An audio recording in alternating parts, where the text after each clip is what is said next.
Charter Trustees, councillors, please be upstanding for the Worshipful, the Mayor of Poole.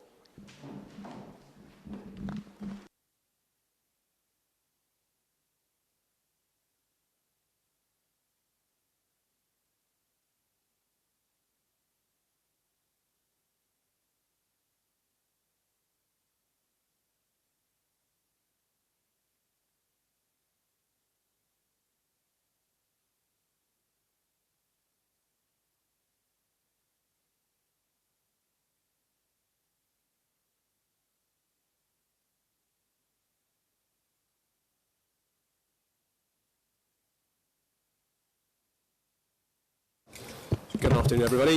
It's a lovely sunny day at last. I would like to welcome distinguished guests and Charter Trustees to this meeting of the Poole Charter Trustees and to the press and members of the public. Please note that this meeting is being recorded and will be published on the Council website for a minimum of 6 months. In order to ensure the meeting is managed effectively, please could everyone follow a few ground rules for speaking. If you wish to speak, please raise your hand physically to indicate. Where there appears to be consensus in the meeting for a motion, I will ask if there is any dissension. When a formal vote is required, this will be carried out by a show of hands. Charter Trustees are advised that there is no live stream of this meeting. However, it will be recorded via the 360 camera and uploaded following the meeting. Before we start the business on the agenda, as you know, the Charter Trustees is a non-political body with the primary objective being to maintain and promote the historic and ceremonial traditions of Poole. I'm keen that we all work together to maintain this objective. On agenda item 1, I will ask the Honourable Clerk to report any apologies received for the meeting, please. Thank you, Mr. Mayor. Yes, apologies have been received from Councillor Jude Butt, Councillor John Challoner, Councillor... Is that one? Let's try again. Sorry. Thank you, Mr. Mayor. Apologies have been received from Councillor Jude Butt, Councillor John Challoner, Councillor David Dorton-Gibson, Councillor Andy Hadley, Councillor Brian Hitchcock, Councillor Chris Matthews, Councillor Karen Rampton, Councillor Felicity Rice and Councillor Vicky Slade. Can I also pass on apologies for Councillor Paul Slade? Okay. Please. Mr. Mayor, and Okay. So, agenda item number 2, declarations of interest. Honorary Clerk, can you report of any declarations of interest received? Yeah, thank you, Mr. Mayor. No declarations have been received for this evening, but if any members do feel they've got a conflict, if they could follow the flowchart that's presented in the agenda, that would be very helpful. Thank you. Agenda item number 3, confirmation of minutes and matters arising. Charter Trustees are asked to receive the minutes of the meetings held on the 24th January, the 4th of May, the 17th of May and the 25th of June 2024, and to consider any matters arising. Are these agreed? Sorry. Could I just mention about the changing of the meeting time to 5 o'clock? Because last October we made it 6 o'clock to maximise attendance, and then it sort of went through at 5 o'clock, and the vote happened so quickly we didn't have a chance to sort of raise anything, and I sort of didn't want to make too much of a fuss at the time, but I think there's a consensus that we'd like to move it back to 6 o'clock. Okay, well that's the point we can put to the Civic Working Group, and I think we'll put that on our agenda on our next meeting. Richard? You can agree if you want to. Yeah, are we happy that we agree 6 o'clock? Does that work for everybody better? Considering the traffic and things, okay, we'll go with that then. 6 o'clock from now on. Yes? Right. Now, agenda item 4. It's things I've got up to in these few weeks, and it's sort of been a bit of a daze actually. There's been a lot of things. I suppose the highlights have been things we had to put our hands in our pocket for. Beating of the bounds, the Charter Trustees agreed £5,000 to that, and that was money really well spent. It was for those who were there, it was just a fab day, and I think we did the ceremony proud. So that was a good event. And D-Day, I think we did D-Day well. I think that was. It was on the spur of the moment thing, but we got together on that, and I think it was a gesture. It wasn't all flying, but it was an actual nice gesture, and I think it was fitting on the day. I think it was a good event.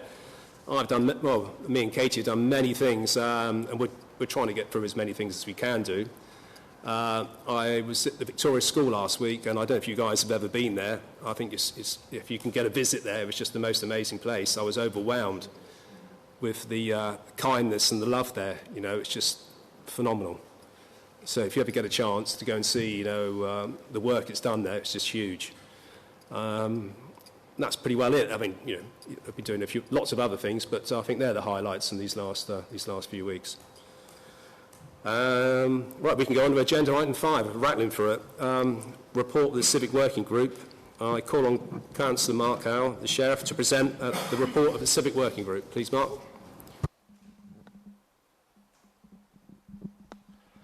I wasn't anticipating actually having to present this because I wasn't technically the sheriff at the point that this was we were discussing this. But as I understand it, we need to appoint a new working group, and the proposal for the working group is set out in the papers, and what we've proposed is that the budget group, which was set up, be rolled into the working group.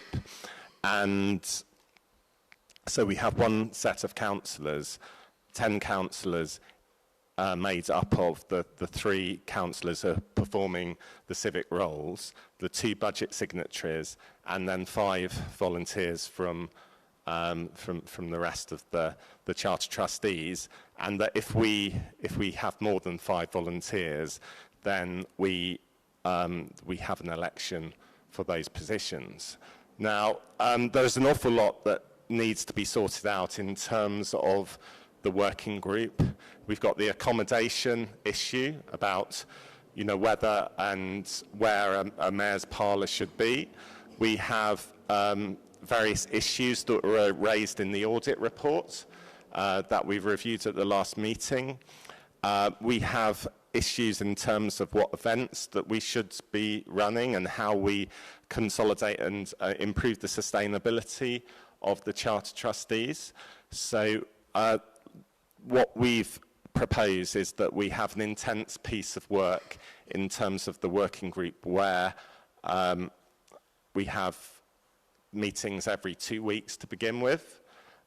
They may not all be necessary depending on the work that we get through and the actions from those meetings, but the idea is really to work as quickly as possible to put the organisation in a more sustainable position and therefore make it easier for the existing office holders to do their work, and also make it more attractive to the future office holders, and to encourage people to participate more and to want to do the civic roles. And we think it's really important that we open up the events and the experience that the Charter Trustees offer to all Charter Trustees, so that we really make it an organisation that people are actually pleased to be a part of and want to participate in, rather than being parachuted in by virtue of their BCP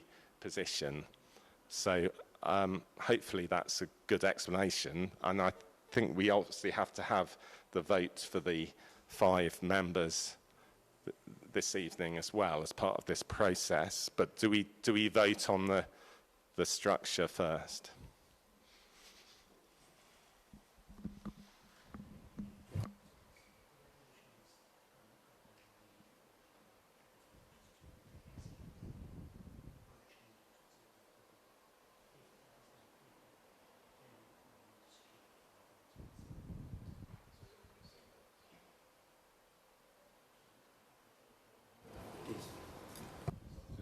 Just going to ask, has everybody seen the paper that's the changes on before we ask to get you to vote on this? I mean, so are we happy to go ahead with what Mark's outlined there, where it'd be the 3 positions? Yeah, if anybody has some questions. Yeah.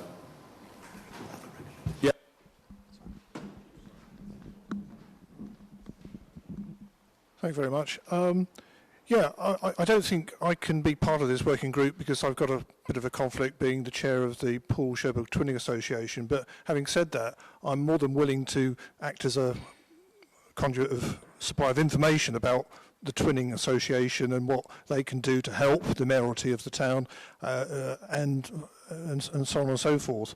The other thing is, some of us were at the Bournemouth Charter Trustees meeting yesterday evening, and one thing that cropped up there was having had a close scrutiny of the constitution of Bournemouth Charter Trustees, which apparently is virtually identical for Poole Charter Trustees.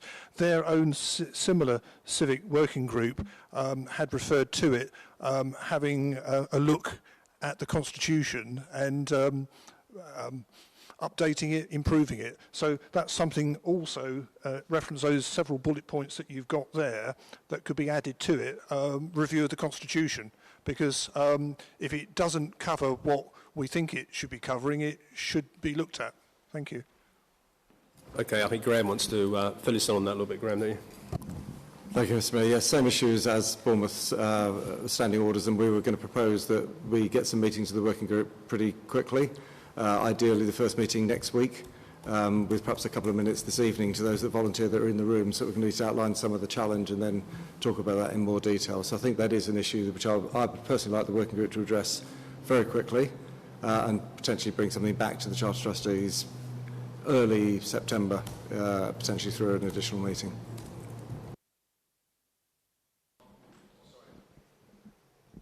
Did you want to answer? No, I'll wrap up. Yes, so I don't know if this is working. Is this working? Okay. So, yes, it all looks like a really good idea. The only thing that disturbs me a little bit is that because I think it's really important that the Charter Trustees is treated like a proper committee and does things properly the way it should. I really think that if we were going to decide who the working group are at this meeting, it should have been on the agenda. So I don't want to delay anything, but that is the proper way to do things if you're going to choose people for positions, to actually have an item on the agenda for that specifically.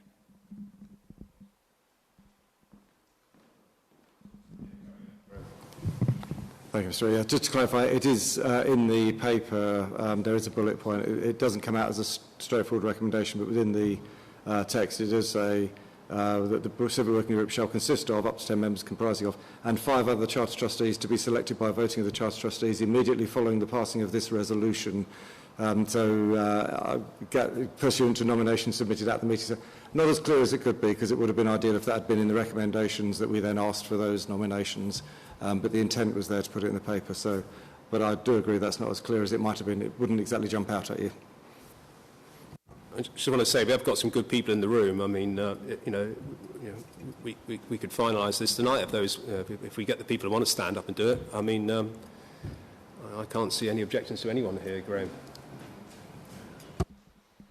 Yeah, I'd just like to respond to Councillor Andrews. I mean, it was our intention as well to look at the Constitution in any way. Obviously, the Chief Executive has hastened that, and there is a, as I've looked into this, there is it's not the, if you're trying to understand the rules and the Constitution that we operate towards, you have to look at multiple documents. It's the standing orders and the handbook and the financial regulations. So we need to make sure that these, operate,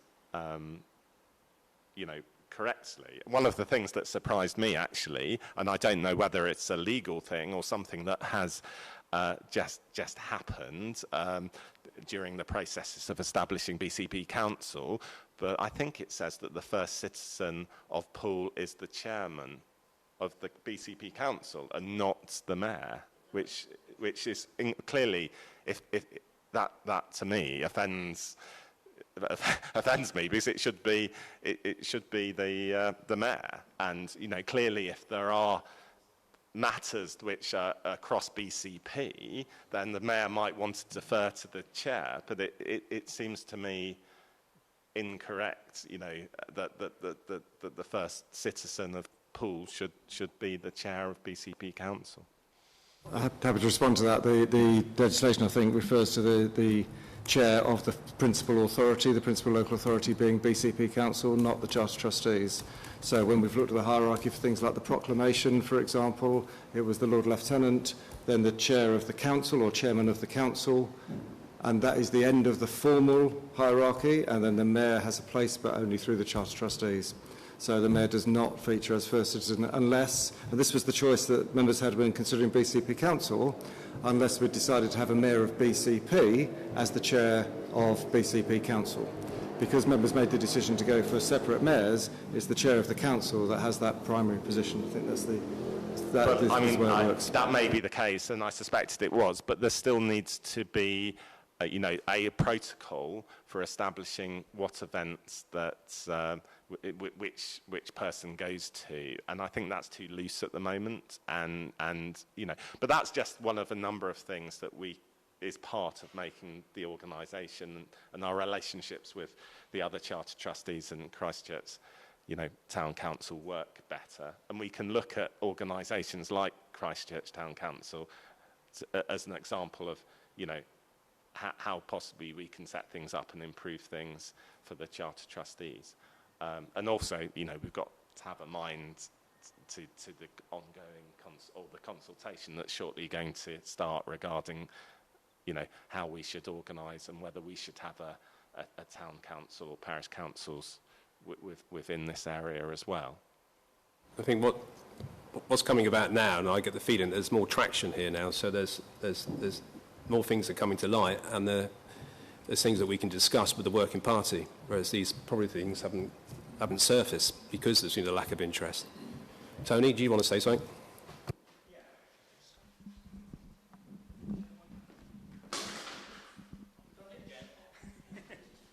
Hi.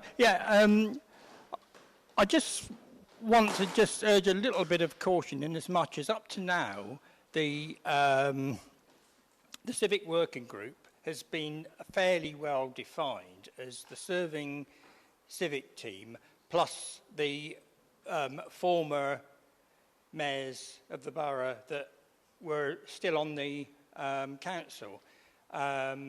It's been quite obvious for a while that there are some that have not turned up and that there seems to be an interest from a few. At a previous meeting, I requested that we added the budget signatories to it, which I think is a good idea. So I think there needs to be some kind of sorting out of it long term that goes to a proper formal decision of the Charter Trustees. But the other thing I was going to say in that is that Councillor Andrews expressed an interest in it and felt that he was precluded by being chair of the Twinning Association. Actually, it's the Charter Trustees as a whole that make the decision, the decisions regarding grants. And I don't see that as precluding it, but I do think we need a little bit more clarity as to what has been and what will be, because at the moment, if you took the budget signatories, the serving civic team, and former mayors that are still on the council, you would have exactly 10. And obviously, there's a sort of an attempt to try to sharpen it up a little bit, so you've actually got people who want to be there and want to be involved. But I think you've got to go through that process in a structured way. But I'm quite happy to take advice on that. There are other things that I wanted to raise on other parts of the discussion, but that bit I do think we need to clarify exactly what we are doing and how we're going to go about it. And we could continue to work on the basis of the Civic Working Group, because those interested are basically turning up at the moment, and the budget signatories. So, I will. Yeah, thanks, Tony. Marianne, did you want to comment on that? Thank you. I'm very happy with the proposal as it stands, and whether or not we agree it tonight. Could I suggest that in future the Civic Working Party is on the agenda at the mayor making, so that it gives it a bit more status, hopefully we have a good turnout, a bigger turnout than we've got, for instance, tonight, because when the civic party changes, by definition, at least one person will come off the 5. The budget signatories could well change. That could be another change of 1 or 2 personnel. So if we set it up annually at the mayor making, as I say, everybody will know where they are. It will give the working party a bit more status, a bit more importance, and people can get involved. We wouldn't then have to wait for the next meeting of the working party and faff around, or the next meeting of the Charter Trustees, which is 2 or 3 months later very often. So that's what I would like to see. Whether we can decide that tonight, whether we want to decide it tonight, or whether it will be for the working party, I don't know. But I would favour that as a way forward. You'll come in on that, Richard. Thanks, Marianne. If I may, just very quickly, I think that's a very valid point, actually. I think it makes sense. I think in order for that to happen, it probably should be written into the standing orders. So I think if the working group is established, we review the standing orders. That can be something we can build into that to include the items of business. Oh, absolutely. We can record that here, and we will take that forward as an action for the standing orders. Go on, Pete. Okay, I'm just trying to kind of ground in where we're exactly at, because we've had a few people that have been working in the working group. Is it on? So we've got a group that have been meeting, and I just wonder whether tonight we can consolidate that working group party with a task and finish thing. So, okay, this is the working group. They're going to get together, consult with others in that way, and then put a proposal to this meeting about the direction of travel where we want the Charter Trustees to go. That's what I think we should do.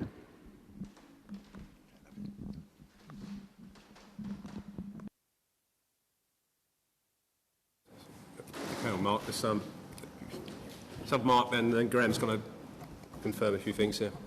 Yeah, you may be going to cover this, Graham, but I was just coming back to the point about whether Marcus could be part of the working group. I don't see any problem with that, and if he felt that on the particular item on twinning he was compromised, he could decide not to participate in that discussion. But I think the point is valid that ultimately everything we do will except possible some items that are delegated, like event, organisation stuff, almost all this is going to come back to the Charter Trustees for approval. So I don't really see that as an issue. The other thing I would say is that Councillor Wright has previously expressed a strong interest to be part of this group. I wonder if Councillor Beasley, I think you were part of that conversation. Whether you would be comfortable with his name being put forward as one of the people that are subject to the vote if we need to vote tonight, or whether that would be inappropriate given he's not here, I'm not sure. But he did.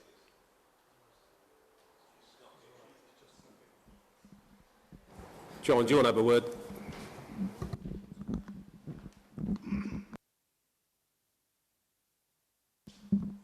Thank you very much, Mr. Mayor. Well, I've got no objection, obviously, at all.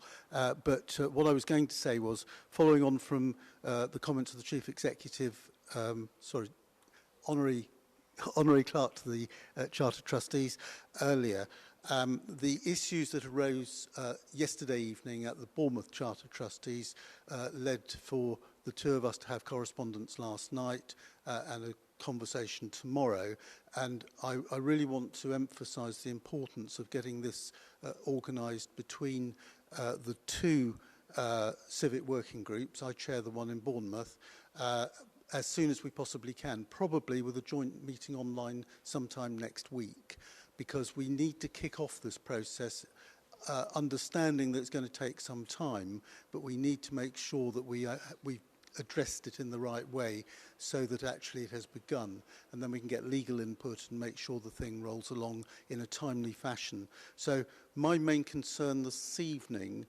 is that there is a full slate of civic working group members from the Poole Charter Trustees so that we can accomplish that next week. And I'm sure that's possible.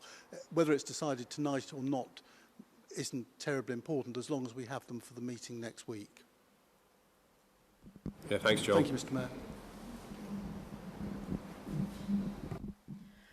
I think I'd just like to say something about what I hope to see that the working group will be doing.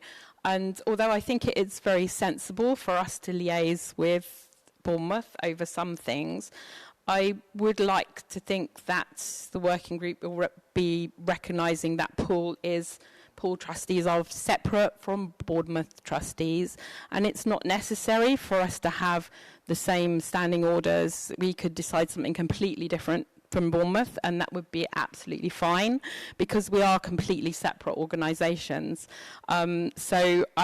Yes, working together, but I would like to urge that we make sure that we are thinking and focusing on Poole, and that the Bournemouth trustees are thinking and focusing on Bournemouth. And if that means that we have some things in our standing orders that are different, that's fine.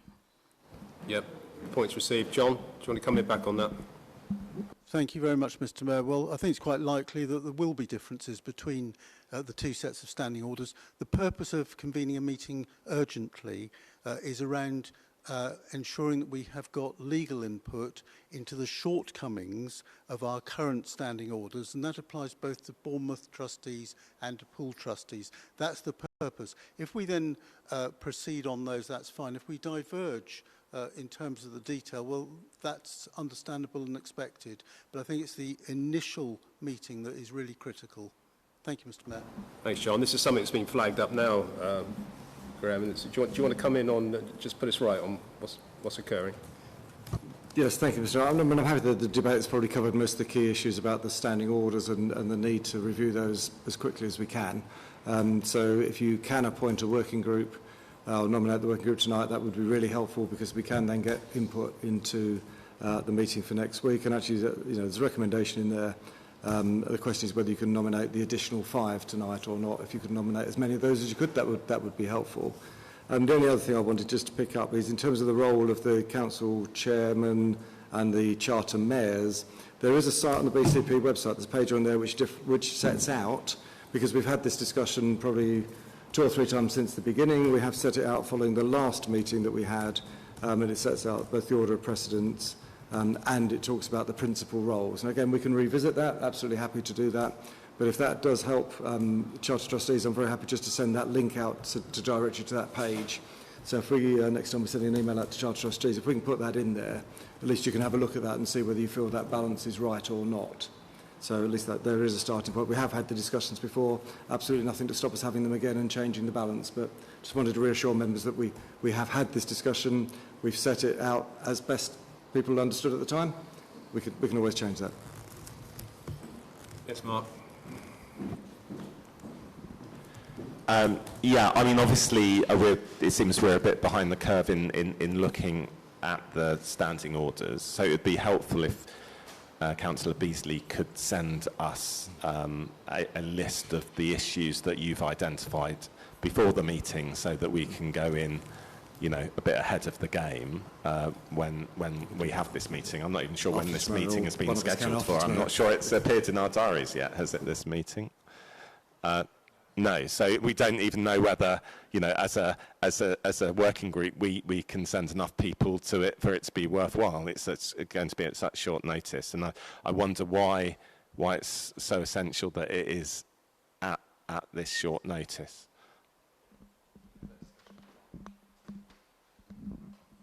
John, do you want to come in online? Thank you, Mr. Mayor. Well, the reason it's at such short notice is that the issues only came up at the Bournemouth Charter Trustee meeting yesterday evening, and it was apparent from the legal advice that had been received that there was some urgency in terms of getting that legal advice set out to both sets of Charter Trustees through their respective civic working groups. So there isn't a time set. It'll be by mutual convenience, of course, for all concerned. If we can get to a date and a time, that would be great. It'll be online, but it would be very good for us all to hear that independent legal advice at the same time, and that's the purpose of it. So we were unaware of the urgency until about 6:30 yesterday evening. So it is all very fresh, and the same urgency will apply to the Bournemouth members as I suggest it should to the Poole ones. And once we've done that and we've understood all of that, then I would hope that we can get that work underway, because it isn't a quick piece of legal work. It will be quite intricate. It will require quite a lot of input, and we just want to get it started, particularly when you bear in mind that we're coming into the summer period, lots of people away, and we could easily find ourselves in the autumn before we were prepared to even start discussing it, hence the urgency. Thanks. So let Graham come in before you, Mark, on this, just to clarify the point. Thanks. I was just going to confirm, I think what we were going to suggest was that those members that are nominated for the working group this evening, if just stay behind for 5 minutes, we can outline the basis of the issue, and then we'll come back in more detail for next week. So rather than extending the debate here, if you would allow us to do that, I think that would be really helpful. Yeah. Mark, come in. So I think I misunderstood a bit. So just in case other trustees did as well, it seems like this is your Bournemouth concerns about a single issue, rather than a full review of. No, there are other issues as well.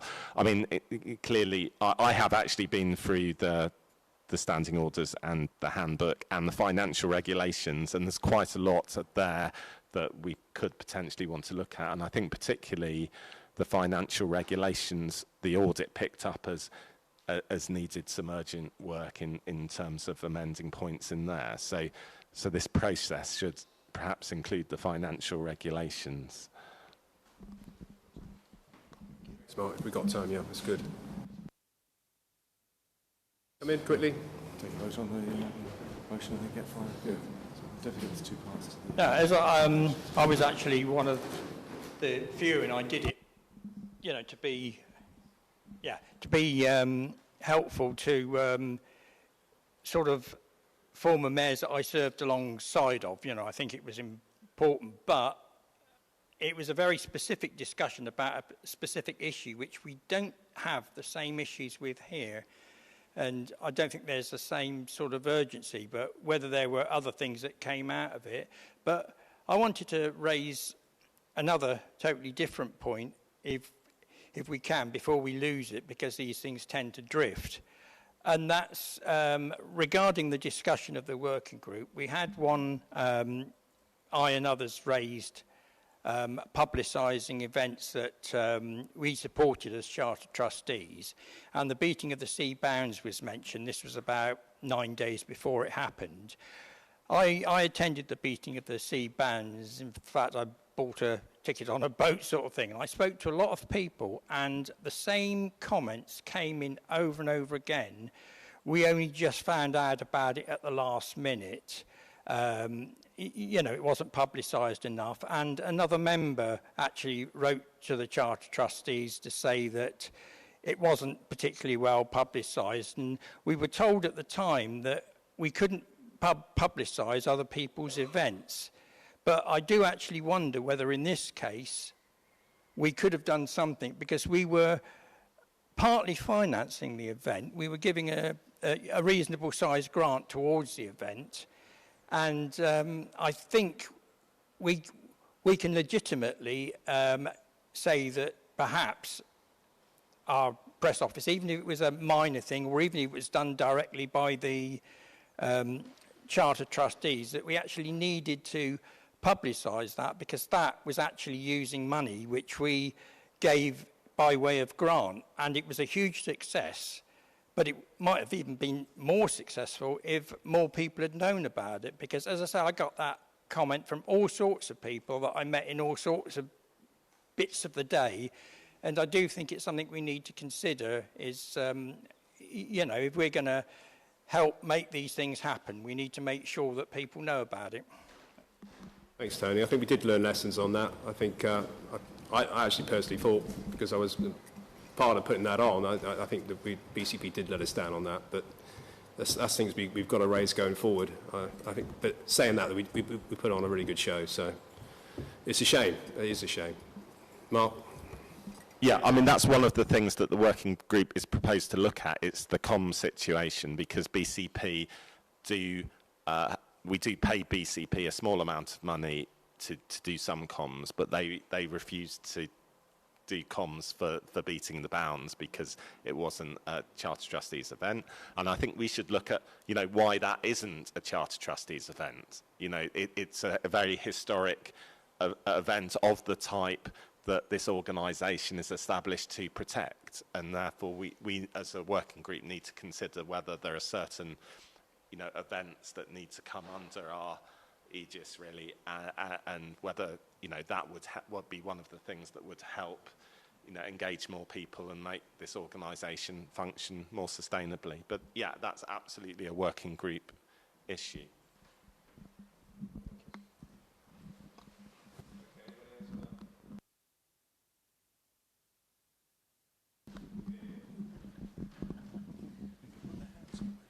I was going to propose that we've got to propose it in effect from the working group, that we put that to the vote and proceed accordingly. If it's passed, proceed to setting up the working group under the terms agreed.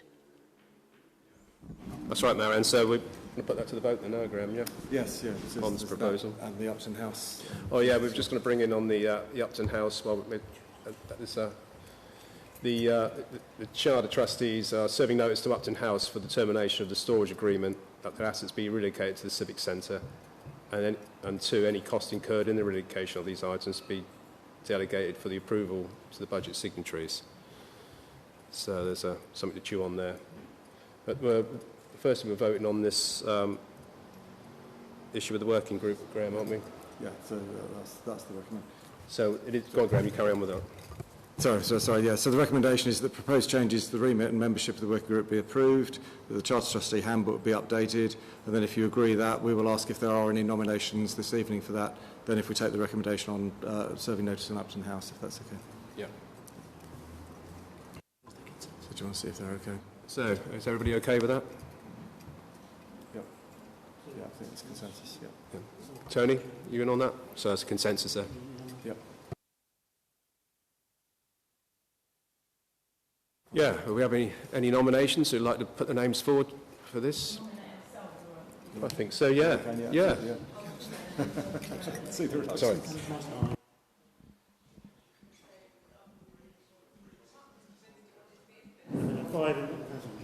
That is fine. So, already on board.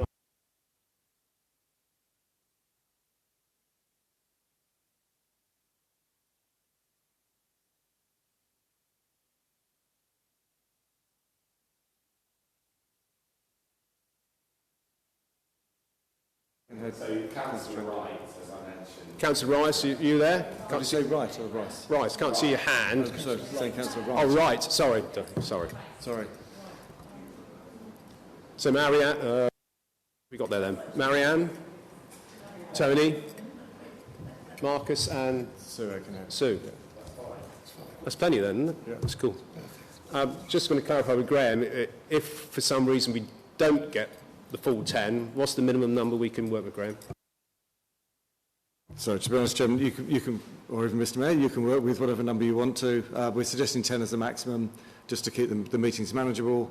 To be honest, if you had a sixth nominee that wanted to come to make it 11, I would recommend that you take volunteers, because they're always better than pressing people into service. But if you had 9 or 8, then that would be fine as well. Could we work with 3? You could. I mean, you have the Civic Party of 3 and your 2 budget signatories as a minimum, I would suggest, and then volunteers. Oh, from here, yes, yeah. There's no quorum to the working group. Okay. Marcus, is it you, Marcus? You then. Oh, can I suggest 4 as a working number, because that gives the Civic Party +1. Hope, or another variation thereof. But I think 4 would be a good minimum number. Yeah. But then you could have 4 people and none of us. Could I suggest that one of the functions of the working group might be to agree the remit for the working group and how they want to operate? Yes. Would that be sensible? Let's do that. Marcus?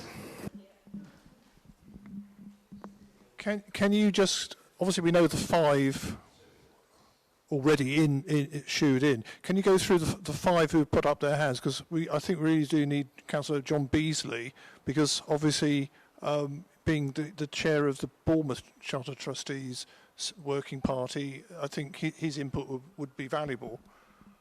So which 5 put up their hands?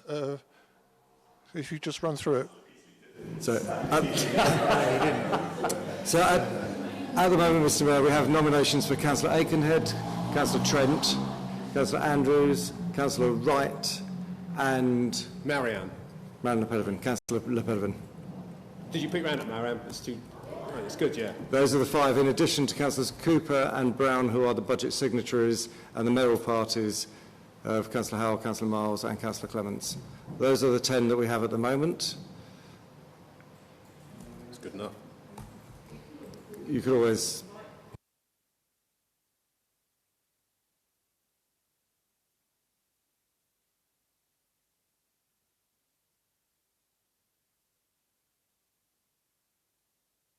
Just going back to the... with the 5. Very happy with that 5. Does Councillor Beasley want to speak or not? I'm not sure. Additional people. I was going to suggest something very similar in the sense that I don't. I mean, I'm entitled to put my hand up and become one of that group. Yes, of course I am, as a Poole Charter Trustee. However, I think it would be much better to do it by invitation when there's something useful that you might think I can contribute. And if I'm available, I'll come along. Of course I will. Yeah, if you want to So we just, sorry, I jumped ahead of myself. Just want to go back and see if we're all in agreement with the giving notice to Upton House to disuse their service. Is everybody in agreement with that? Yep. It's fine then. We'll do that. Yep.